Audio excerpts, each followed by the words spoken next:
1897-жылы англиялык физик Джон Томсон атом ядросунун тегерегинде айланган терс заряддалган электронду ачкан.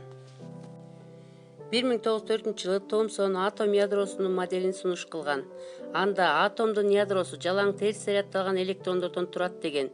Бирок Томсондун сунуш кылган модели туура эмес болгон. 1911-жылы англис физиги Эрнест Резерфорд атомдун планетардык моделин ачкан. Ал модель оң заряддалган ядродон, анын айланасында айланган терс заряддалган электрондон турат. Резерфорд сунуштаган модель туура модель болгон. Атомдун ядролук модели Эрнест Резерфорддун тажрыйбаларынын натыйжасы болуп эсептелет. Ал альфа бөлүкчөлөрдүн агымынын алтындан жасалган өтө жука пластинка аркылуу өтүшүн изилдеген. Урандын ядросунан чыккан альфа бөлүкчөлөрдүн ар бири чоң энергияга ээ болушкан.